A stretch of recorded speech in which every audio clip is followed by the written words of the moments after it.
ধন্যবাদ।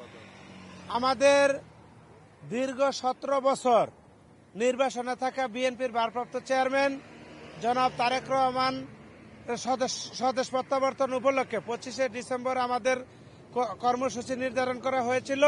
সেই পরিপ্রেক্ষিতে আমাদের 25 তারিখের আগে 23 তারিখ থেকে 25 তারিখ পর্যন্ত সারা বাংলাদেশ থেকে প্রায় 80 থেকে 1 কোটি নেতাকর্মী এখানে শুভাকাঙ্ক্ষী সমর্থক উপস্থিত হয়েছিল, যার কারণে আমাদের 300 ফুটের রাস্তায় বেশ কিছু আবর্জনা ময়লা জমেছে এবং কিছু রাস্তা ক্ষয়ক্ষতি হয়েছে। আমরা আজকে বিএনপির হাইকমান্ড তথা ঢাকা মহানগর উত্তর বিএনপির বিপ্লবী আহ্বায়ক জওয়ান আমিনুল হক, সদস্য সচিব মোস্তফা জামান, যুগ্ম আহ্বায়ক SM জাহাঙ্গীর হোসেন, যুগ্ম আহ্বায়ক আক্তার হোসেনের নির্দেশে আমরা ভোর থেকে এখানে পরিচ্ছন্নতার কাজ করে যাচ্ছি।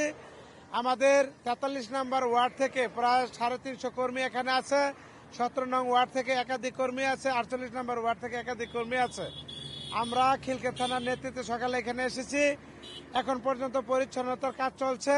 আমাদের ঢাকা উত্তর সিটি কর্পোরেশনের উত্তর এবং পশ্চিম জোন মিলে 80-85 এরকম করে তারা লোকজন এখানে আছে, এখনো তারা কাজ করে যাচ্ছে।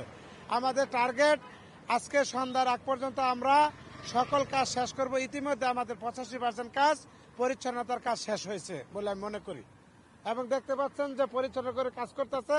আশেপাশে পরিবেশ অত্যন্ত সুন্দর, এবং যারাই বলেছে যে আমাদের কর্মসূচির কারণে রাস্তাঘাটের অপরিচ্ছন্ন হয়েছে এবং ক্ষতি হয়েছে, আমাদের ভারপ্রাপ্ত চেয়ারম্যানের 31 দফার নির্দেশে সারা বাংলাদেশে আমাদের দ্বারা বাংলাদেশের কোনো মানুষ সবসময় নিরাপদ থাকবে, কখনো কোনো মানুষ অনিরাপদ নয়, ওই লক্ষ্যে আমরা কাজ করছি।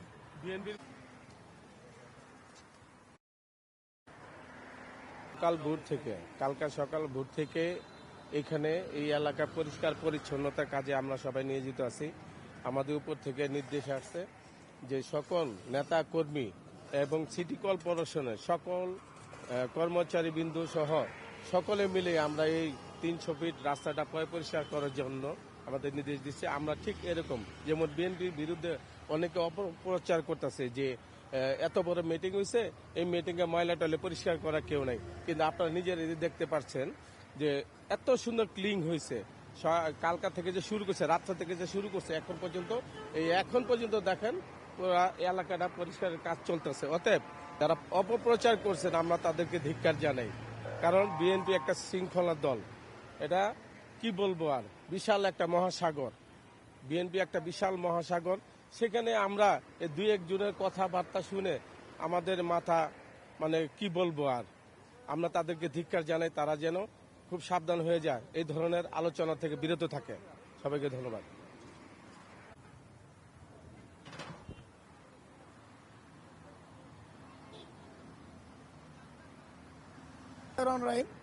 সম্মানিত চ্যানেল, আমরা বিএনপি কেন্দ্রে ঘোষিত আমাদের গতকাল রাত্রে থেকেই অনেকে এসেছেন। আমরা ইতিমধ্যে ফজর আজানের পরও আমাদের একটি টিম রয়েছে, বিএনপি টিমও এসেছেন, সাথে সম্মিলিত পেশাজীবীদের পক্ষে অ্যাব, ড্যাব, ডিএব বিভিন্ন সংগঠনে আমরা সকলে এসেছিলাম। আমরা ইতিমধ্যে আমাদের টেন্ট সহ সাথে সাথে অনেক টেন্টগুলো আমরা পরিষ্কার করেছি। বর্তমান আপনারাই দেখছেন আপনাদের লাইভে, বর্তমানে এই এক্সপ্রেসওয়েটি আগের তুলনায় আরও ঝকঝকে অবস্থা পরিলক্ষিত হচ্ছে, যা আপনাদের চ্যানেলের মাধ্যমে ফুটে উঠেছে। সেই লক্ষ্যে আমরা বলতে চাই, আমাদের এই দেশনায়ক তারেক রহমানের প্রোগ্রামকে কেন্দ্র করে এক্সপ্রেসওয়ের যে অভাবনীয় ঐতিহাসিক স্মরণীয় ঘটনা ছিল, সেই ঘটনার মধ্য দিয়ে বাংলাদেশ একটি মেসেজ পেয়েছে। সেই কারণে আমরা এই diploma engineer association of Bangladesh DF সম্মিলিত পেশাজীবীদের পক্ষ থেকে আজকের এই সফলতাকে সারা বাংলাদেশ নিকট তুলে ধরার জন্য আপনাদের কাছে সহযোগিতা চেয়েছি। সকলকে আসসালামু আলাইকুম, আল্লাহ হাফেজ। আমি ডিপ্লোমা ইঞ্জিনিয়ার্স অ্যাসোসিয়েশনের কেন্দ্রীয় নির্বাহী কমিটির যুগ্ম আহ্বায়ক ইঞ্জিনিয়ার। এই যে স্পটটা, এই এলাকায় আমরা সম্মিলিত পেশাজীবী পরিষদ অংশগ্রহণ করেছিলাম। তারেক রহমান আমাদের বাংলাদেশের একটা আবেগ, সেই আবেগটা গতকালকে কাজ করেছিল। সেই জন্য সারা বাংলাদেশ থেকে লক্ষ লক্ষ, সেটা প্রায় কোটি পর্যায়ে লোক ছিল। সেই বিশাল এক জনসমাগমের কারণে কিছু ময়লা হয়েছিল, এটাই স্বাভাবিক। মানুষ আগের দিন রাত্রে চলে আসছিল, তাদের খাবারের প্রয়োজন ছিল। এরপরে লক্ষ লক্ষ মানুষ আবেগে তারা আপ্লুত হয়ে তারা যাওয়ার সময় হয়তো অনেকে আমরা এইগুলা করতে পারি নাই ময়লাগুলা।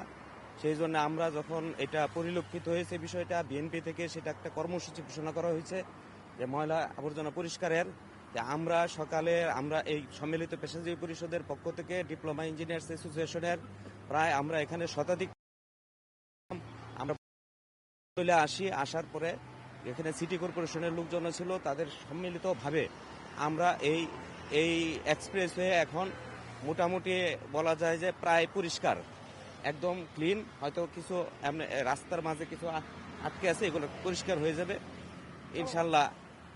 আমরা তার জন্যে আমরা দুঃখিত যে এই ময়লা আবর্জনা হওয়ার জন্য, কিন্তু এখন না, এখন সারা এক্সপ্রেসওয়ে একদম ক্লিন এবং পরিষ্কার, এটা আমরা করেছি ইনশাল্লাহ।